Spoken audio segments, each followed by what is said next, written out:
حبیب صاحب مولانا صاحب کی پریشانی سر موسم کی سختی ہے یا کوئی اور بھی پریشانی ہے جو بار بار مولانا صاحب الیکشن کی بات کرتے ہیں کہ جنوری میں الیکشن نہیں ہونا چاہیے؟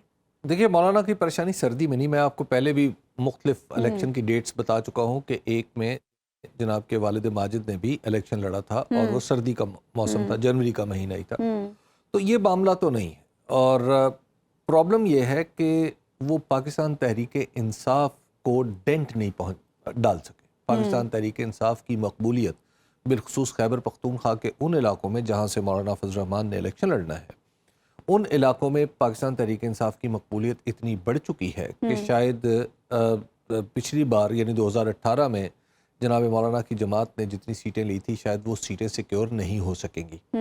اب اس الیکشن میں تاخیر، دراصل وہ چاہتے ہیں کہ جتنی تاخیر ہوگی، ایک تو یہ ہے کہ خیبر پختونخوا کی حکومت انہیں بغیر کسی الیکشن کے مل چکی ہوئی ہے، تو لہٰذا جتنی تاخیر ہوگی ان کی حکومت کو طول ملے گا جی۔ اور اس اب اپنی حکومت کو طول دینے کے لیے حضرت نے کہا ہے کہ سردیاں آ رہی ہیں، تو سردیوں کی وجہ سے ہم الیکشن میں یعنی الیکشن کچھ علاقوں میں الیکشن ہونا مشکل ہے۔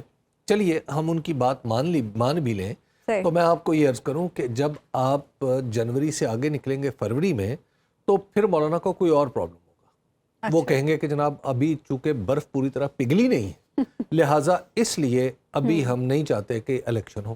پھر تھوڑا سا اور آگے بڑھیں گے تو پھر آپ کو اس طرح کا معاملہ سننے میں آئے گا کہ رمضان المبارک آ جائے گا، رمضان المبارک آنے والا ہے، اس وجہ سے الیکشن جو ہے بعد العید ہونے چاہیے۔ یہ اس وقت تک ڈیلینگ ٹیکٹکس استعمال ہوں گی جب تک انہیں یقین نہ ہو جائے جنرل ضیاء الحق کی طرح کہ جو الیکشن ہے ان سے مثبت نتائج برآمد ہوں گے۔ یعنی مثبت نتائج کا مطلب ہے کہ مولانا فضل الرحمان کو خیبر پختونخوا کی حکومت ملے۔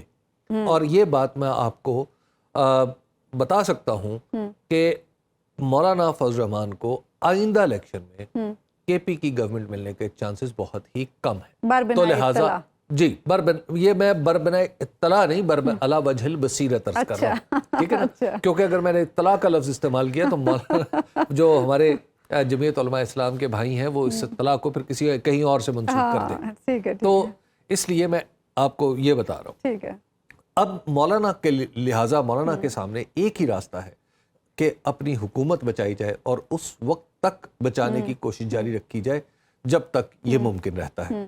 لیکن مجھے ایسے لگ رہا ہے کہ پاکستان کے اندر شاید الیکشن کو مولانا کو خوش کرنے کے لیے شاید 2 4 5 دن تو آگے پیچھے کیا جا سکتا ہے، لیکن یہ نہیں ہو سکتا کہ election indefinite period of time کے لیے انہیں ان کا جو ملتوی کر دیا جائے۔ اس لیے مجھے اب پاکستان میں الیکشنز کا امکان کافی روشن نظر آ رہا ہے۔ اچھا، لیکن حبیب صاحب ہم دیکھ رہے ہیں الیکشن کمیشن بھی تیاریاں کر رہا ہے لیکن انتخابات کا کوئی ماحول بنتا ہوا نظر نہیں آ رہا، اس کی کیا وجہ ہے؟ دیکھیے آپ کو جو ماحول ہے وہ اس وقت بنتا ہے جب متضاد جو پارٹیاں ہیں وہ میدان میں ہوں۔ آپ نے اس وقت جو ہمارا سیاسی میدان ہے اس میں پاکستان تحریک انصاف موجود نہیں ہے، اور پورے ملک میں جو رائے عامہ ہے وہ 2 حصوں میں تقسیم ہے۔ ایک رائے عامہ ہے جو پاکستان تحریک انصاف کی ہے اور دوسری وہ رائے عامہ ہے جو پاکستان تحریک انصاف کے خلاف ہے، ٹھیک ہے۔ اب جب آپ کی رائے عامہ کی یہ صورت ہو تو پھر آپ یہ کہیں کہ الیکشن کا ماحول بنے، الیکشن کا ماحول تو اس وقت بنے گا جب پاکستان تحریک انصاف میدان میں ہوگی۔ یہی سوال آپ نے گزشتہ روز جب انٹرویو کیا نگران وزیر اعظم انوار الحق کاکڑ صاحب کا، آپ نے ان کے سامنے بھی یہ سوال رکھا، کیا سوچ ہے نگران وزیر اعظم کی انتخابات کے معاملے کو لے کر اور لیول پلینگ فیلڈ کے معاملے کو لے کر؟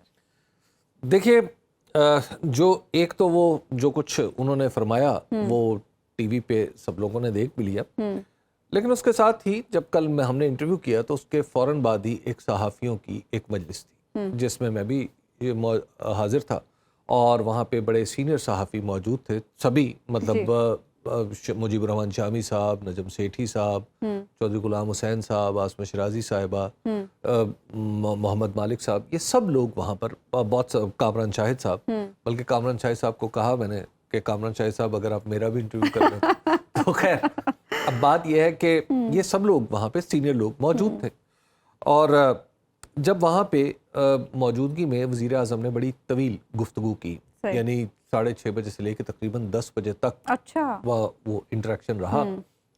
تو وزیر اعظم نے ان مینی ورڈز جو بات کہی وہ یہ تھی کہ ہمیں اپنی زمینی حقائق ذہن میں رکھنے چاہیے اور ہمیں انہی زمینی حقائق کے مطابق ہی توقعات باندھنی چاہیے. صحیح.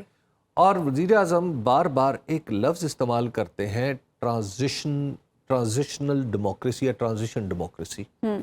اور یہ ایک ایسی ٹرم ہے جب وزیر اعظم کے منہ سے نکلتی ہے تو مجھے بڑا خوف آتا ہے. کیوں؟ وہ اس کی وجہ یہ ہے کہ ٹرانزیشن ڈیموکریسی جو ہے اس میں پھر دستور کی حیثیت سیکنڈری ہو جاتی ہے. اچھا یہ وجہ ہے.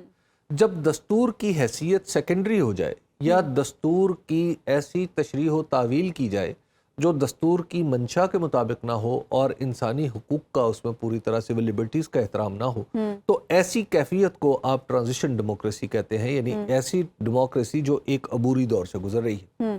جب وزیر اعظم بار بار اس لفظ کو اس ٹرم کو استعمال کر رہے تھے تو اس سے میں نے یہ اخذ کیا ہے کہ شاید پاکستان کے پاور سٹرکچر میں الیکشن کی افادیت کے بارے میں کچھ شکوک و شبہات ہیں. اچھا. الیکشن جب بھی ہوتا ہے الیکشن مسائل کا حل ہوتا ہے لیکن انفارچونیٹلی پاکستان میں اس وقت الیکشن کے ذریعے مسائل کا حل تلاش کرنے کی کوشش سنجیدہ نہیں ہو رہی بلکہ یہ سمجھا جا رہا ہے کہ اگر الیکشن ہوئے تو معاملات خراب ہوں گے اور الیکشن سے پہلے مسائل کا حل تلاش کرنے کی کوشش. دیکھیے نہیں جو مسائل کا حل ہے وہ الیکشن سے پہلے نہیں الیکشن کے بغیر تلاش کرنے کی کوشش ہو رہی ہے. دس از وائی پاکستان ایک ٹرانزیشن ڈیموکریسی نا ہمارے نگران وزیر اعظم کے مطابق.